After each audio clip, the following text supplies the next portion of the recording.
اهلا وسهلا اعزائي المشاهدين والمتابعين لي اصدقائي وصديقاتي.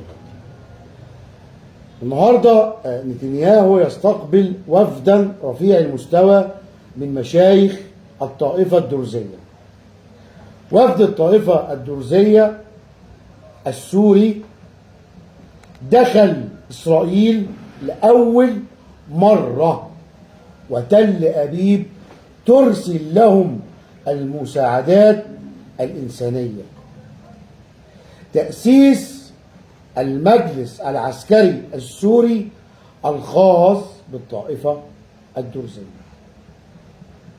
وأنزلت العلم الخاص بالثورة السورية. هنفترض إن دي ثورة، هي ولا ثورة ولا نيلة، من محافظة السويداء.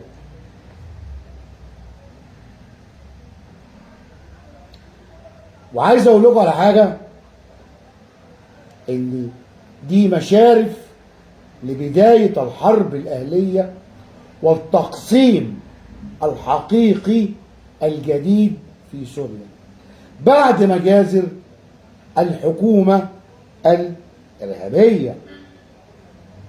مجازر اللي عملها احمد الشرع، ابو محمد الجولاني اكس ارهابي، ما كانش مدرس كيمياء. لازم تفهموا الكلام ده. مجازر تمت في حق الطائفة العلوية، مش بس الطائفة العلوية، والسنة والمسيحيين والدروز والأكراد، سوريا كلها بينفذ المخطط الإسرائيلي. زي ما قلت لكم إن دي أول مرة منذ سنة 1948 يدخل وفد رفيع المستوى في 3 شاحنات، 3 ناقلات، 3 أتوبيسات لمشايخ الطائفة الدرزية. اهلا وسهلا بحضراتكم اعزائي المشاهدين والمتابعين ليا اصدقائي وصديقاتي. هنتكلم بقى النهارده في واحده، دي كانت مخرجه اعلانات، بعد كده فكرت تنتج اعلانات فاشله. البت دي او الست دي اساسها سوريه الجنسيه، وتجنست بالجنسيه المصريه. مش لاقي اي حاجه، فاشله في كل حاجه بتعملها. فقالت تعمل حضانه تبوظ فيها دماغ العيال الصغيره تمهيدا للمخطط الاسرائيلي في الشرق الاوسط. هكشف لكم الكلام ده واحده واحده. من هي؟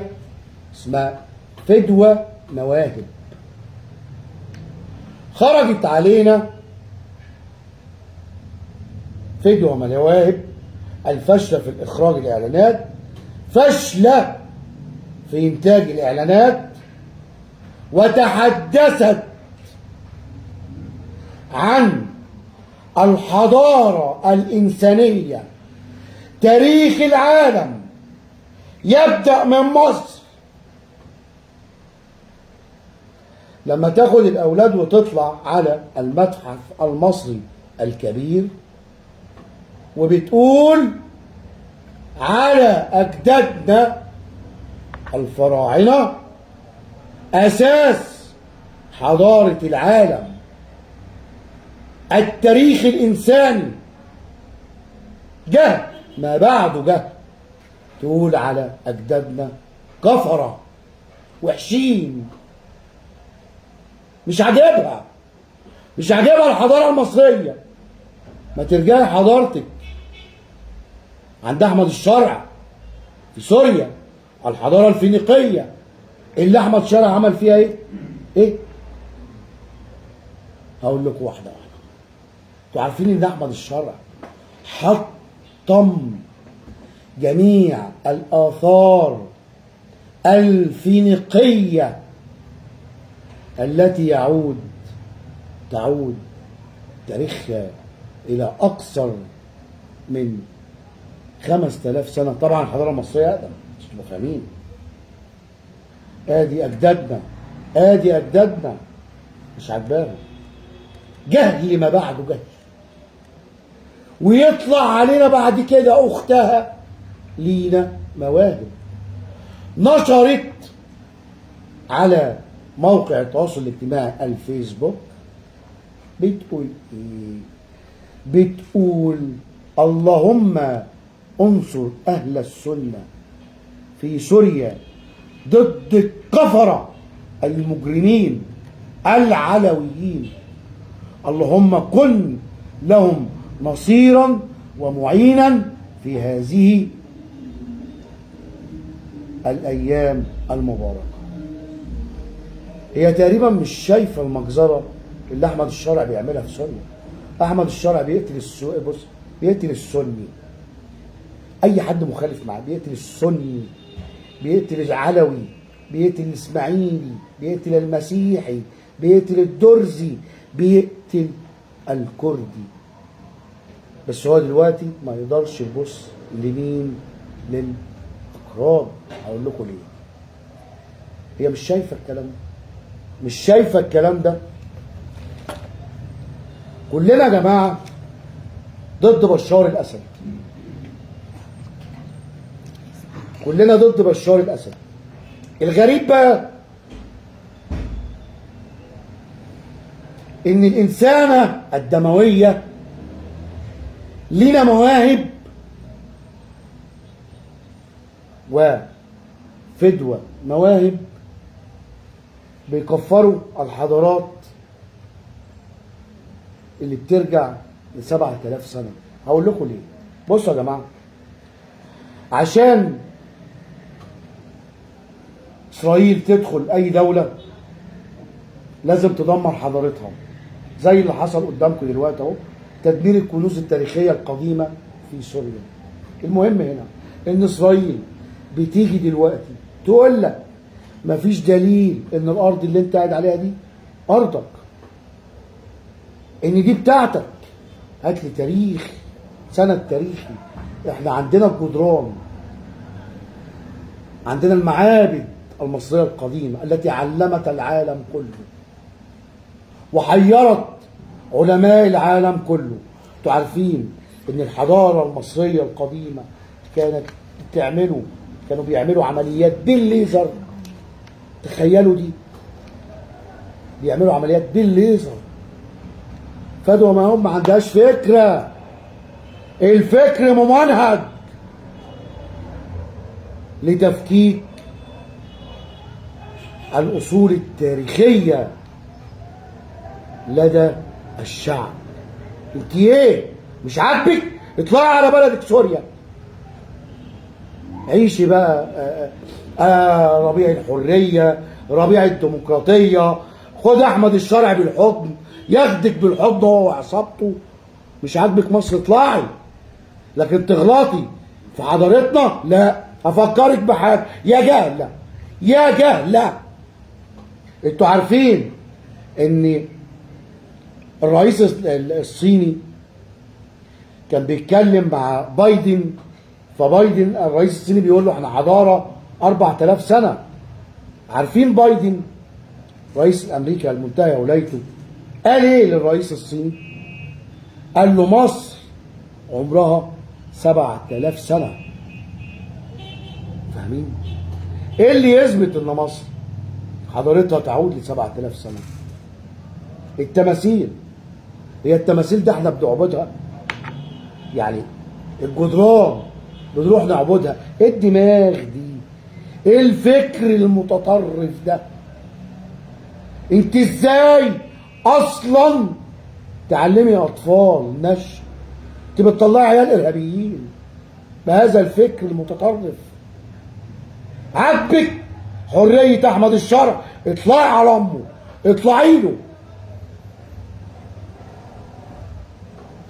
الغريب في الامر ان كل دول العالم اللي ثوراتهم نجحت زي سوريا وليبيا واليمن، كل دي ثوراتهم نجحت.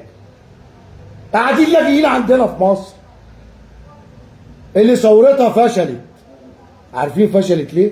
عشان عندنا رئيس جمهوريه ذكر، عندنا جيش، قوات مسلحه باسله واعيه بتحب مصر، بتحب ارض الوطن، مش خونه زي بقيه الدول. عجباكي حريه احمد الشرع؟ اطلعي له، ما انت بلدك سوريا، يا اما تقعدي هنا بادبك.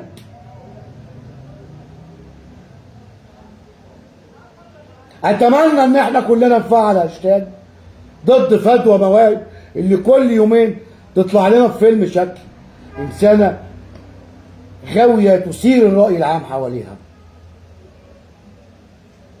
لكن هتغلطي في تاريخنا، في اساسنا. اتكلي على بلدك سوريا، خدي بناتك واتكلي.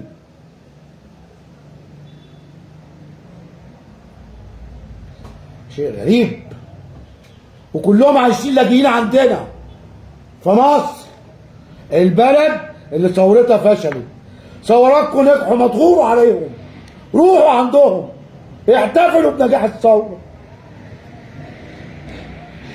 زي رجاله احمد الشرع اللي بيحتفلوا بالثوره، وعمالين فاتحين مجازر على الساحل السوري والعلويين والاسماعيليين والمسيحيين.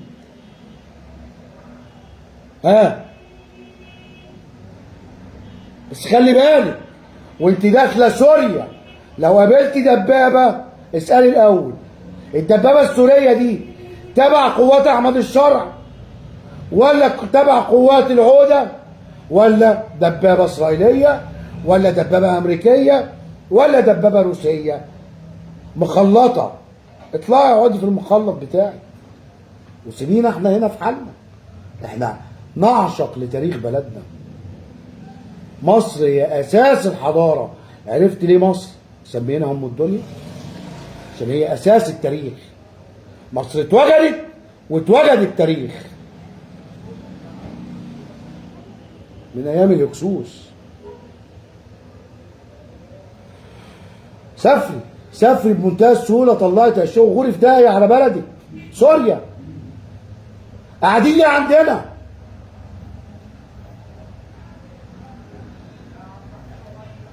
الله، روحي اتمتعي بالديمقراطيه والحريه وتحتفلي بنجاح الثوره مع احمد الشرع ورجاله. ثوره جامده على فكره بتاعت سوريا، مفيش بعد كده. الناس بتتدبح في الشارع، الناس بتضطرب في الشارع، واختك الارهابيه لينا مواهب بتشجع على قتل طائفه. دي جريمه حرب، دي جريمه حرب. انا بدافع عن انسان ايا كان دينه، ايا كان عرقه، ايا كان لونه، اسمه انسان.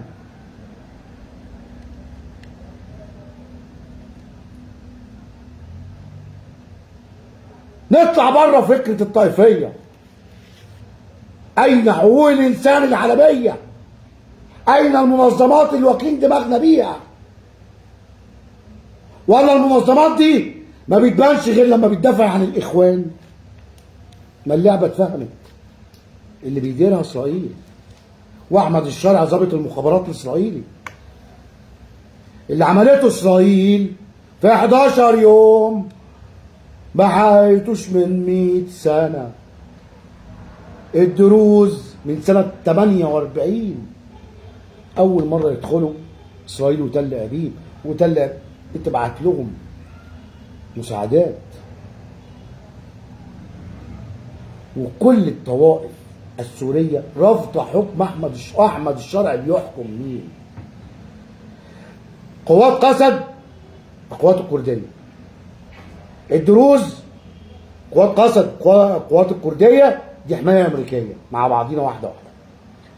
الدروز حمايه اسرائيليه، ما يقدرش يمس شعره في راس واحد من الدروز. نتنياهو نبهه قال له لو فكرت تمس شعره واحده من راس اي حد في الدروز هنلسوع امك. هو بيتشطر على السوريين الغلابه الغلابه.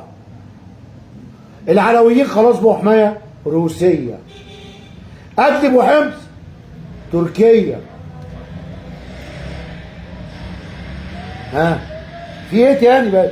في ايه تاني بقى في سوريا بيحكم؟ حد يجاوبني. نجاح ثورة ايه اللي نجحت؟ اللي بعديها بقى الارض والعرض ومجازر وقتل الاطفال على مرأى ومسمع من العالم وحقوق الانسان.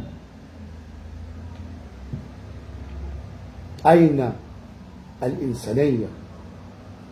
بس ده اللي انا عايز اقوله.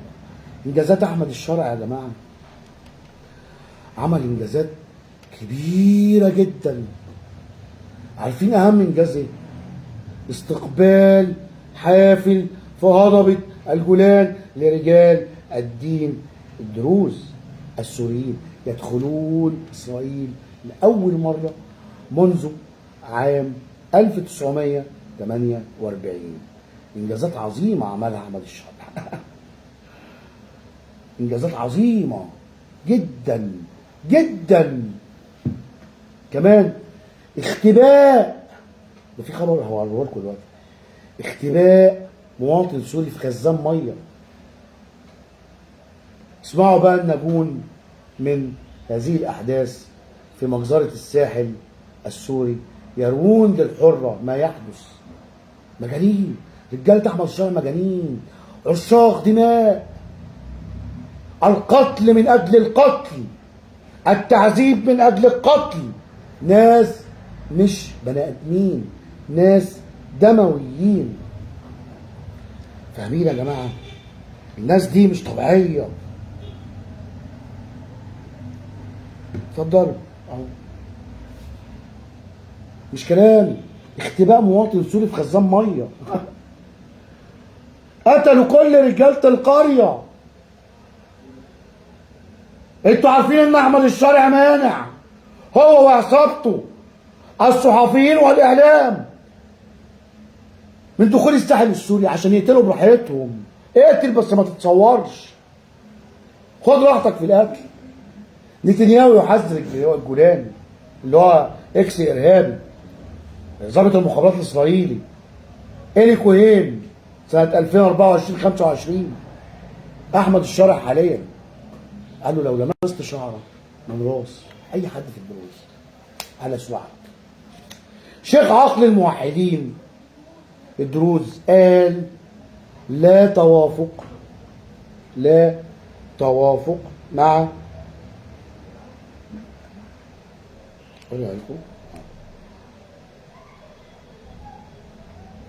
بصوا عشان اهو ثلاث حافلات اهي تنقل مشايخ الطائفه الدروز. شيخ عقل الموحدين الدروز قال لا توافق مع الحكومه الارهابيه في دمشق. الكلام ده مش مجرد كلام عادي، ده مشروع لتكوين دولة درزية، دولة جبل الدروز. زي ما شفنا 3 حافلات نقلت مشايخ الطائفة الدرزية السورية. وده اللي بيحصل في حلب وأدلب. حلب وأدلب خلاص تحت السيادة التركية. بالنسبة لهم إن هم يبقوا تحت السيادة التركية أفضل بكتير إن يبقوا تحت حكم شوية إرهابيين زي رجالة أحمد الشرع وأحمد الشرع. ماشي. نموذج التفكيك اللي قدامنا ده عمله الإسرائيلي مين بقى؟ برنارد لويز. أيوه هو ده نشر خرائط لتقسيم الشرق الأوسط إلى دويلات صغيرة. ده عمل ايه؟ نشر الى دويلات صغيرة. قال ان بدل ما الدول ايوه العربية دي ما تبقى كبيرة زي كده زي ما انتم شايفين، هتتقسم دويلات صغيرة. الكلام ده اتنشر من عشرات السنين اللي فاتت. وقال هنعمل دول سنية ودول درزية ودول علوية، ودولة شيعية، ودولة اسماعيلية، ودولة مسيحية. تقسيم الشرق الأوسط، الكلام ده داخل مين؟ داخل الإقليم السوري. طب وفي مصر؟ قال لك إيه؟ قال لك وفي مصر هنعمل دولة الصعيد، دولة شمال سيناء، دولة النوبة. لو تفتكروا أيام وقفة 25 يناير، لما جه الجدع المخنث اسمه محمد البرادعي وطلع على بتوع النوبة قال لهم انتوا من حقكم حق تقرير المصير، النوبة جزء مؤصل من مصر. الناس دي بتفكر التفكير اللي بيحصل في سوريا ده الهدف بتاعه مصر يا جماعة، كان المفروض يتم في مصر. لما طلع برقع محمد البرادعي وراح قال لهم نعمل لكم دولة وحكم ذاتي ومش عارف، كلام فاضي وقلة أدب. مخطط إسرائيلي، مخطط واضح اللي عمله برنارد لويز. حاجات بنكشفها لكم، مخططات بنكشفها لكم. عرفتوا ليه بقى بالنسبة لهم التحقير والتقليل من الآثار المصرية؟ عرفتوا ليه؟ عشان ما يبقاش ليك أصل، ما يبقاش ليك تاريخ. انتوا عارفين ان مصر دي هي اللي قوت اليهود؟ عارفين ولا مش عارفين؟ ده احنا عندنا مكان سياحي اسمه مستودعات القمح بتاعت سيدنا يوسف الصديق ابن يعقوب. ابن يعقوب، مستودعات القمح التاريخية. شوفوا في ايدك.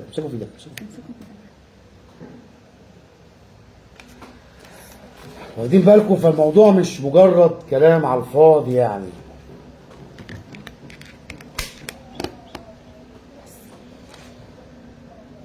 تاريخ بنثبته لكم. اسرائيل عايزين ينهوا كل التاريخ ده. عارفين ليه؟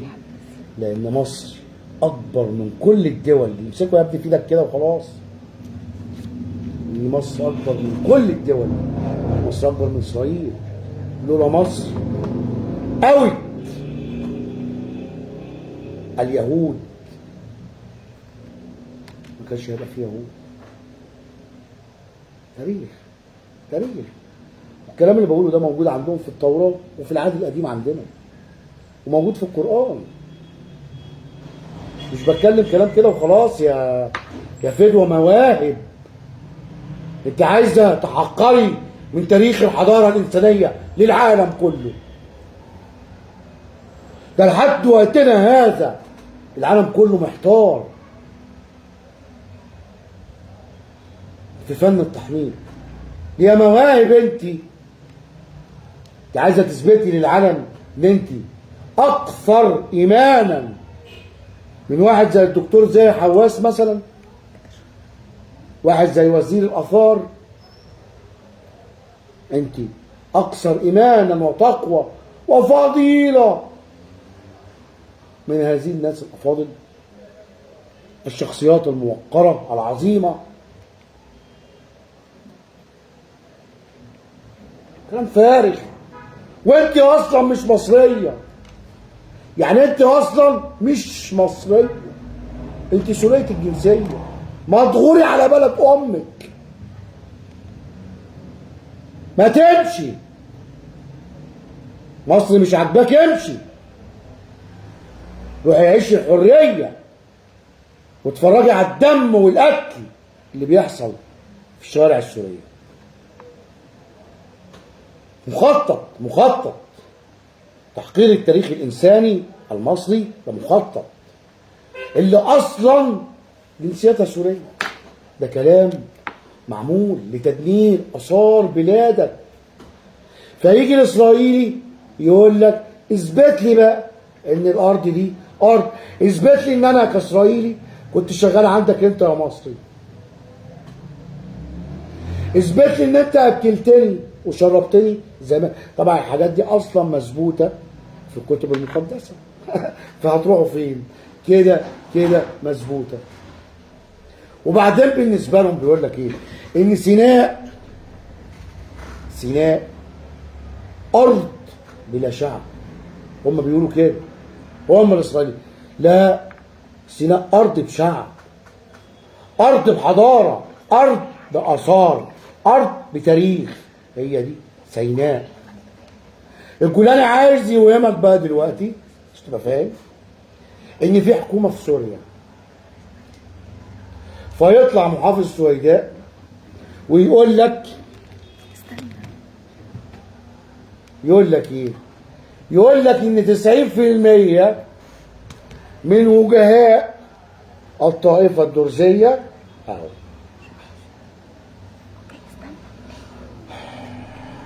ده اهو. ده بيقول ايه بقى الباشمهندس ده؟ ده محافظ سويداء، واحد ارهابي من الارهابيين بتوع مين؟ احمد الشرع. هتلاقيه جوز اخته جوز بنت خالته حاجه زي كده يعني، واخدين بالكم؟ ده يقول لك بقى ايه؟ يقول لك الكلام ده ان كبير الروحي الرئيس الروحي للطائفه الدرزيه يقول لك عمل وثيقه تفاهم بين القياده السوريه ووجهاء السويداء. الكلام ده فارغ، الكلام ده ملوش اي لازمه. الانتبندنت البريطانيه بتقول لك ايه؟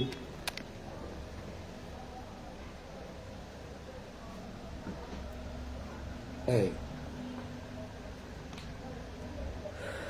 الاندبندنت البريطانيه بتقول لك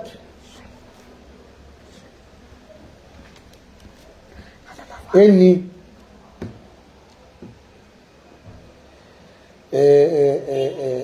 منذ سنه 48 اول مره يدخل وفد، بس وفد سوري لتل ابيب. اتفضل. ممنوع. الشرع الارهابي يعمل ايه بقى؟ يقول لك ممنوع دخول اي حد ممكن يفتح بقه، اي حد ممكن يتكلم،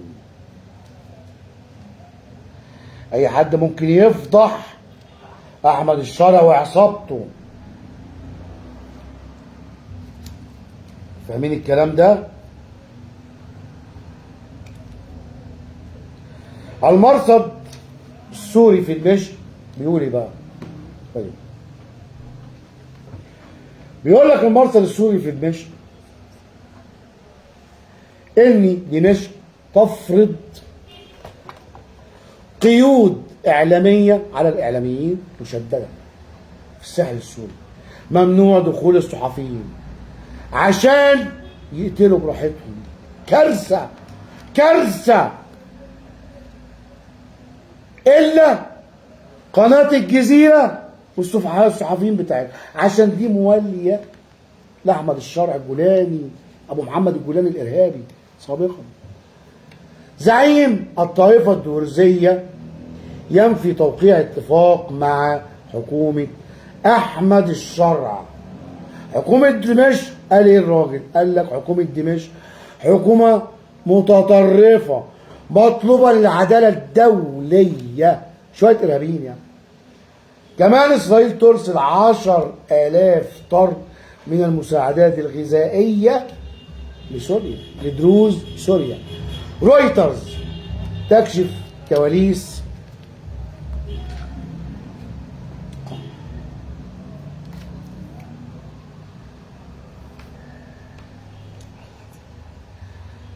دي الطرود اللي دخلت من اسرائيل للطائفه الدرزيه، 10,000 طن مساعدات.